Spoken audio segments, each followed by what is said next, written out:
Bonjour et bienvenue dans Archi Urbain, l'émission qui vous parle d'architecture et d'urbanisme à Bruxelles.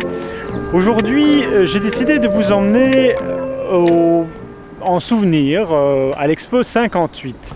Alors je ne suis pas seul, je suis avec Henri Simons, l'administrateur de l'Atomium, directeur de l'Atomium. Bonjour Henri, ça va bien? Bonjour, ça va bien. Oui. Alors l'Atomium, effectivement, c'est le symbole de la Belgique, mais on ne va pas parler que de ça. Non, on va parler de ce qui va se faire aujourd'hui, de contemporain aussi peut-être un peu. On va parler également de ce qui se fait de contemporain. Alors on vient de ton bureau, qui était un petit pavillon où on allait rechercher les tickets pour le téléphérique. Moi j'ai une première question. Qu'est-ce que l'Expo 58? Parce que tout le monde parle de ça, mais c'est quoi? C'est une exposition universelle, la première après la guerre. Oui. Donc on se trouve dans une période où on va parler des Golden 60s, des années 60 qui étaient en or. Oui. Et elles étaient économiquement extrêmement puissantes en Europe. C'est le grand démarrage. Et donc ça c'est vraiment un moment important pour l'Europe. Et donc dans cette période-là où la Belgique est très puissante, elle a une grande colonie, elle est une puissance économique au sens charbon, acier, etc. L'Europe se construit, Bruxelles est la capitale de l'Europe tout à fait nouvellement. Mais la Belgique habite le monde. Oui. Et ici, plus de 40 nations vont construire un pavillon extraordinaire. On se trouve dans un moment de redémarrage de l'économie. On va vers une opulence, vers une richesse. Et il y aura ici 43 millions de visiteurs. C'est gigantesque, évidemment. 43 millions de visiteurs. Ouais. Et donc, c'est tout à fait énorme. Mais ce qui est intéressant de dire, c'est que ces visiteurs, par ailleurs, c'est 43 millions d'entrées. Certaines personnes viennent plusieurs fois, il faut relativiser. Mais en même temps, les déplacements sont extrêmement difficiles en 58. On ne prend pas un low cost pour aller à Rome à 50 €. C'est cher, tout ça. Donc, vrai. le déplacement est tout à fait différent, il n'y a pas de TGV, les gens n'ont pas de voiture pratiquement, donc on se trouve dans une situation extrêmement différente. Et donc il va y avoir à la fois un immense plateau avec plein de monde, plein de travail architectural, et on va se dire les progrès technologiques, ça c'est le bonheur de demain, ça va être le thème de base. Donc c'est cette époque-là également où on voit pas mal la vie de Bruxelles, où l'urbanisme, etc. de Bruxelles changer aussi. C'est le deuxième élément. L'élément, c'est que le plateau du Heysel devient un lieu de rassemblement extrêmement puissant, avec tous ces millions de visiteurs. Mais dans le même temps, pour les accueillir, la ville décide de faire des travaux gigantesques. Et les tunnels, par exemple, que tout le monde connaît, c'est cette année-là. La première partie du ring, c'est pour l'exposition, etc., etc.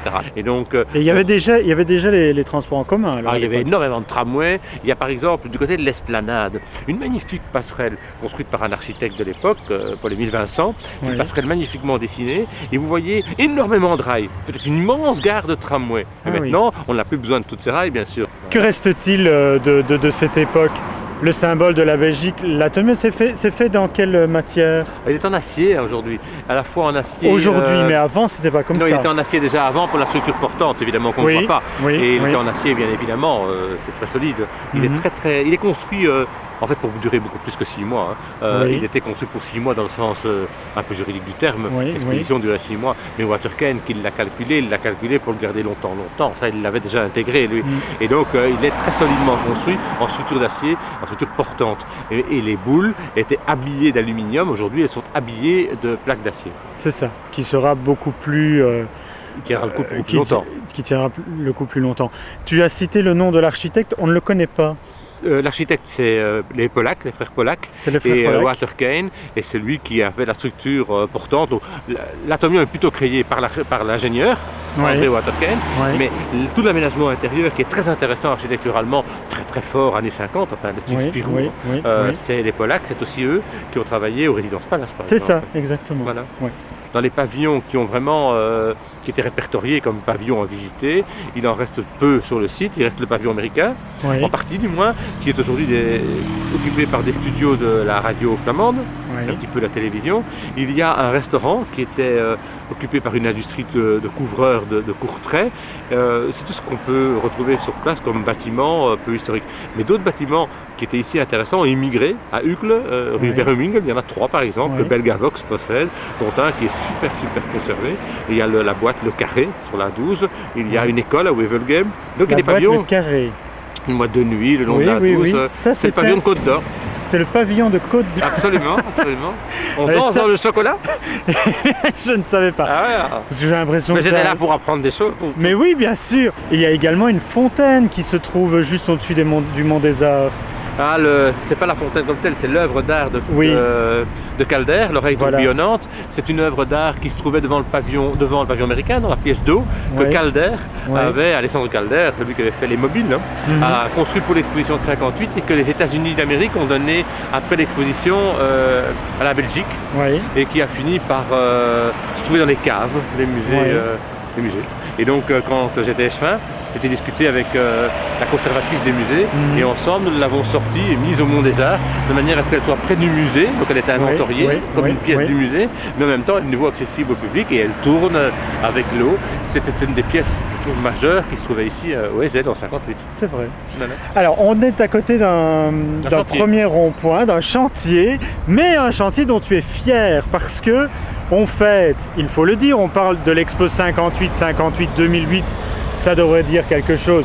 On fête donc un anniversaire et on va avoir un pavillon temporaire pour 6 mois fait en casier de bière. Absolument. C'est de l'art moderne. Des dizaines de milliers de casiers de bière sur une structure portante créée par le bureau d'architecture vers plus de bien-être, V+, qui se construit là maintenant. On a déjà, au moment où on fait l'émission, l'assiette de base et dans quelques jours arriveront les structures portantes et puis les casiers. Et en fait, on a voulu construire dans l'esprit de 58 un pavillon pour 6 mois, mais avec les techniques d'aujourd'hui et une modernité d'aujourd'hui. Mais on voulait aussi que le matériau de base, le petit Lego, le cube, soit récupérable. Et comme les casiers de bière, ça vit 50 ans, parce que régulièrement dans le commerce, ils les fondent et ils refont des nouveaux casiers de bière. Donc c'est un truc très recyclable.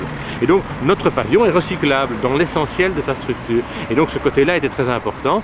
À l'intérieur, il y aura une exposition extrêmement tactile avec du cinéma, des objets et un immense cube dans lequel il y aura un film sur toutes les faces du cube, sur les 6 faces intérieures du cube. Et le tout va réfléchir à un thème. Est-ce que le bonheur était pour hier ou est-ce qu'il est pour demain? Parce qu'en 58, ils étaient persuadés que le bonheur et la technologie s'étaient confondus. Aujourd'hui, c'est plus tellement évident. On parle par exemple de précaution, de développement durable. Et donc cette réflexion-là est nouvelle. En 58, c'était pas évident. Par exemple, le nucléaire était une chose évidente en 58. Aujourd'hui, on a quand même eu quelques accidents entre-temps. Mais la réflexion sur c'est quoi le bonheur, c'est quoi le progrès, est le thème de cette exposition. D'accord, je reviendrai voir ça. Ah oui, mais vous allez tous revenir voir ça. Il y a un pavillon derrière nous. Ah ça c'est un beau pavillon, Henri. C'est un pavillon de 58, complet, tout à fait. Il était pour une firme privée. Et c'était les couvreurs de Courtrai. Ils vendaient des plaques d'éternite comme ça pour couvrir les toits. Et c'était mis en avant. Si je peux te couper, moi je pensais que les pavillons c'était des pays qui venaient installer ça. Et non, en fait il y avait des entreprises privées qui venaient mettre des pavillons. Il y avait les deux, il y avait les trois même. Il y avait des pays qui avaient fait des pavillons. Il y avait des pavillons pour des entreprises, des petits pavillons comme ceux-ci. Et puis il y avait des pavillons à thème. L'industrie, le bois, qui étaient les chambres de commerce, si on veut, qui avaient mis les pavillons. Donc on avait un peu de tout. Et alors il y avait des grandes sociétés privées qui avaient aussi un pavillon, IBM, Eternit, Coca-Cola. Coca-Cola avait une petite usine, fabriquait des Coca-Cola. Nous sommes devant le pavillon américain dans un parc que je ne soupçonnais même pas qu'il existait. C'est gigantissime. Tu me dis que les gens de Laeken connaissent ce parc. Les gens du Nord connaissent bien le parc, c'est grand comme le bois de la Canve. Pratiquement, c'est des immenses pelouses. Et alors les week-ends, c'est vraiment le rassemblement des familles, les pique-niques, la glace qu'on prend, le football qu'on joue. Donc c'est vraiment un grand parc. Et tout ce parc était couvert par des pavillons en 1958. Sauf le théâtre de Verdure où il y a un théâtre construit avec des haies et donc des gradins, qui est vraiment un théâtre en extérieur. Et là derrière nous, c'est le pavillon américain. Il y a un étage qui a été retiré, mais sinon tout est pratiquement comme à l'époque. Et c'est un tout grand pavillon. Il y avait 3 grands pavillons. La France, les États-Unis et l'URSS. Qui se trouvaient ici, au même endroit, dans le parc, en fait. Tout près l'un de l'autre, parce qu'ils voulaient tous les trois rivaliser de puissance. La Grande-Bretagne c'était un peu plus petit et le pavillon le plus majestueux, le plus immense, c'était celui de la France qui avait pris une technique de construction extrêmement osée avec une grande pointe qui surplombait. Et ils avaient tellement été en retard qu'ils n'ont pas pu ouvrir le jour de l'ouverture parce qu'ils n'étaient pas c'était pas réussi, pas fini à l'intérieur. L'URSS avait fait un coup extraordinaire. L'URSS, c'est pour ceux qui ne savent pas la Russie d'aujourd'hui parce que déjà oublié.